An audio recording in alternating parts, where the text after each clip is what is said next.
You're sitting in a quiet room. The light is soft. Nothing is happening. Nothing is wrong. And yet, somewhere deep inside, your body is waiting. Waiting for the other shoe to drop. Waiting for the thing that's going to go wrong. Waiting for the moment when the peace shatters and the familiar chaos returns. Your chest feels tight even though you're breathing. Your stomach is unsettled even though nothing has threatened you. There's this restlessness moving through you, this quiet hum of vigilance that won't let you fully land in the moment. You look around and everything is fine, objectively fine, and yet you can't shake the feeling that something bad is coming, that it's only a matter of time, that this calm is temporary, fragile, an illusion that could crack open at any second. And you wonder why you're like this, why you can't just enjoy the quiet, why peace feels more unsettling than chaos, why your body refuses to believe that you're safe, even when all the evidence says you are. This is such a confusing place to live, isn't it? When the outside world is calm, but the inside world is still braced for impact. When nothing is wrong, but everything feels wrong. When you finally have the safety you always wanted, but your nervous system hasn't gotten the memo yet. You might feel guilty about it, like you're being ungrateful or paranoid or overdramatic. You might tell yourself to just relax, just enjoy it, just be present.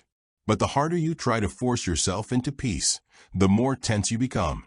Because your body isn't listening to your rational mind. Your body is responding to something much older, much deeper. Something that was written into your nervous system a long time ago. When expecting the worst wasn't pessimism, it was survival. Let's just take a moment to acknowledge what this feels like. The sensation of waiting. The way your shoulders carry a tension that never fully releases. The way your jaw stays tight even when you're not aware of it. The way your eyes keep scanning, looking for what might be wrong, what might need your attention, what threat might be forming just out of view. You might notice that you check things repeatedly. Check your phone, check the door, check the time. Check other people's faces for signs of anger or disappointment. You might notice that your mind runs through worst-case scenarios automatically, like it's rehearsing for disasters that haven't happened and might never happen. You might notice that when something good happens, your first response isn't joy, it's suspicion. Like your brain is asking, okay, but what's the catch? What's about to go wrong? When is this going to be taken away from me? And underneath all of this scanning, all of this vigilance, there's often a very old fear. A fear that was learned early, in an environment where things were unpredictable, where calm could turn to chaos in an instant, where a parent's mood could shift without warning, where safety was conditional, temporary, something that could be revoked at any moment. Maybe you grew up walking on eggshells, constantly reading the emotional temperature of the room, trying to sense danger before it fully arrived, so you could prepare, protect yourself, make yourself small or helpful or invisible. Maybe you learned that peace was the calm before the storm, and that the storm always came. So your nervous system learned to stay ready. It learned that relaxation was dangerous, that letting your guard down meant getting hurt. It learned to expect the worst, because expecting the worst meant you wouldn't be blindsided when it happened. This is what we carry forward, even when the environment changes. Even when we're no longer in that unpredictable home, even when we're surrounded by people who are stable and kind, even when our lives are objectively safe, our bodies still remember. Our nervous systems are still running the old program, still operating from the assumption that danger is always just around the corner. Because that's what kept us safe once. That's what helped us survive. And the nervous system doesn't update automatically. It doesn't just notice that the environment has changed and flip a switch. It needs to be retrained gently and patiently through experience, through repeated experiences of safety that eventually, slowly, become more familiar than the old experiences of threat. But here's what makes it even more complicated. Sometimes, expecting the worst becomes a way of trying to control the uncontrollable. If you can anticipate every bad thing that might happen, if you can prepare for every possible disaster, then maybe it won't hurt as much when it arrives. Maybe you'll be ready. Maybe you can protect yourself from the shock, the devastation, the feeling of being caught off guard. So your mind works overtime, imagining scenarios, planning responses, staying one step ahead of the danger. But the problem is, this constant state of anticipation is exhausting. It keeps your nervous system activated, your stress hormones elevated, your body in a state of chronic tension. And, ironically, it doesn't actually protect you from pain.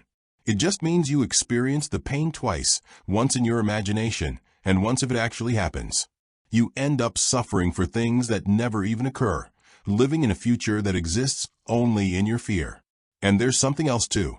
Sometimes, expecting the worst becomes so familiar that it almost feels safer than hope. Because hope is vulnerable. Hope means opening yourself to the possibility that things could be good. And if you let yourself believe that, then the disappointment will hurt so much more if it all falls apart. So, instead, you stay braced. You keep your expectations low. You protect yourself with pessimism, with the assumption that nothing good lasts, that people will leave, that happiness is temporary. And in a strange way, this feels like control. Like if you expect the worst, at least you won't be surprised.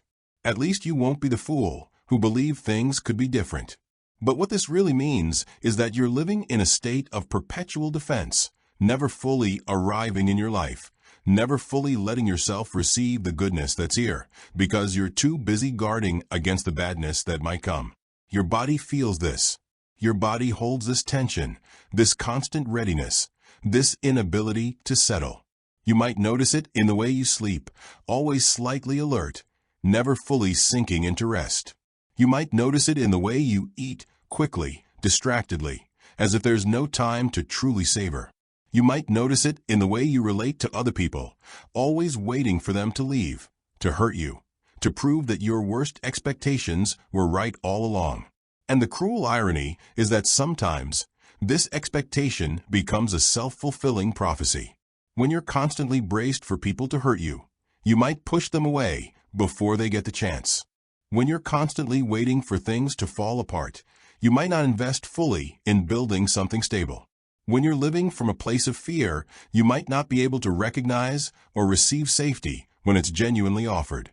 But none of this is your fault.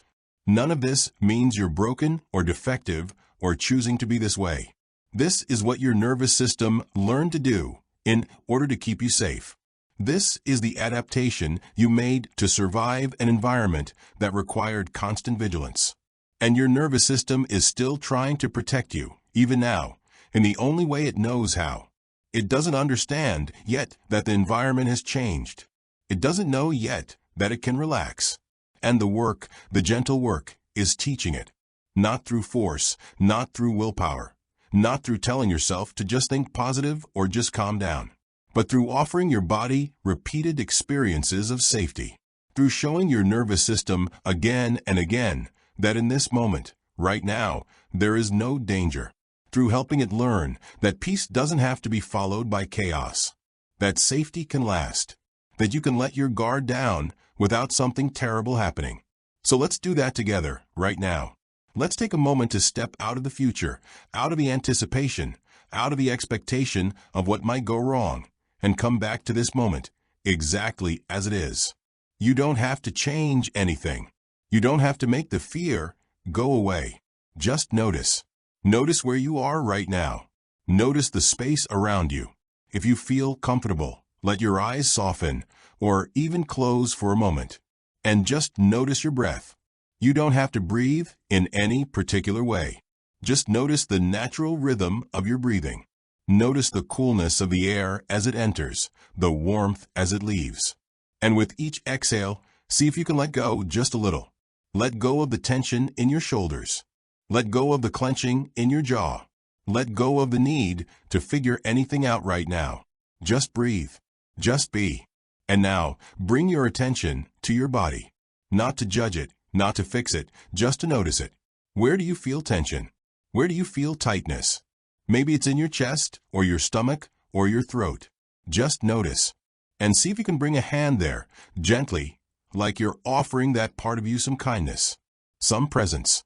You might even say, silently, to that part of you, I know you're scared. I know you're waiting for something bad to happen. I know you're trying to keep me safe. And I'm here. I'm here with you. And right now, in this moment, we're okay. There's no emergency. There's no threat. We're just here, breathing, and we're okay. And as you sit with this, you might notice that your mind wants to argue. It wants to remind you of all the things that could go wrong, all the reasons you can't relax. And that's okay. You don't have to fight with your mind. Just notice the thoughts, like clouds passing through the sky, and gently bring your attention back to your body, back to your breath, back to the sensation of your feet on the ground, or your body on the chair, or the weight of your hands in your lap. You are here. You are connected to something solid. You are held by the earth beneath you. And in this moment, you are safe. Now, if it feels okay, look around the space you're in. Really look. Notice the colors. Notice the shapes. Notice the light. Notice the ordinary, simple things. A plant, a window, a lamp, a wall. These things are just here, being what they are, with no agenda, no threat, no expectation. They're not waiting for something bad to happen. They're just here, in the present. And you can be here too. You can let yourself land in this moment, just for a breath, just for a second, without needing to jump ahead to what might come next. This moment is enough. You are enough. And nothing bad is happening right now. You might need to do this many times. You might need to come back to this practice again and again because the old pattern is strong. The habit of expecting the worst has deep roots. But each time you come back, each time you guide yourself back to the present, back to your body, back to the truth of this moment, you're teaching your nervous system something new. You're showing it that it's possible to be here without waiting for disaster. You're offering it evidence that safety can exist, that peace can last, that you can let your guard down and still be okay. And slowly, over time, with patience and gentleness, the old pattern begins to loosen. The expectation begins to soften. And you start to discover that you can actually live in the moment, not in the fear of what might happen next. This doesn't mean you'll never feel anxious again. It doesn't mean you'll never scan for danger or brace for impact. Those patterns might surface, especially when you're stressed or triggered or in a situation that reminds your body of the old threats. But it does mean that you'll recognize them for what they are. You'll see them as the nervous system trying to protect you, not as truth, not as evidence that something is actually wrong. And you'll have tools, gentle tools, to help yourself come back, to help yourself remember that expecting the worst is not the same as living in reality, that your fear is not a prediction, that your body's alarm system can be loud and convincing and still be responding to ghosts from the past, not dangers in the present. And maybe over time, you'll start to notice something else. You'll start to notice moments when you're not waiting, moments when you're just here, fully here, receiving the goodness of the present without waiting for it to be taken away. Moments when your body is relaxed, your breath is easy, your mind is quiet. And these moments might be brief at first, fleeting, easily disrupted. But they're real. They're evidence that your nervous system is learning, that safety is becoming more familiar, that you're finding your way back to a place where peace doesn't feel like a threat, where calm doesn't feel like the prelude to chaos, where you can be here, now, without needing to brace for what comes next. So if you're someone who expects the worst, even when nothing is wrong, I want you to know this is not a character flaw. This is not pessimism or negativity or a lack of gratitude. This is your nervous system doing what it was trained to do, in an environment that required it. And you are not stuck here forever. You are not doomed to live in this state of constant anticipation. You can heal. You can learn a new way. You can teach your body that safety is possible, that peace can be trusted, that you don't have to keep waiting for the other shoe to drop. It takes time. It takes patience. It takes coming back to the present again and again, with kindness and without judgment. But it's possible. You are not broken. You are adapting. And with each breath, with each moment of presence, with each time you choose to come back to now, instead of living in the fear of later, you are rewriting the story your nervous system tells. You are teaching yourself that this moment, right here, is enough, and that you are safe.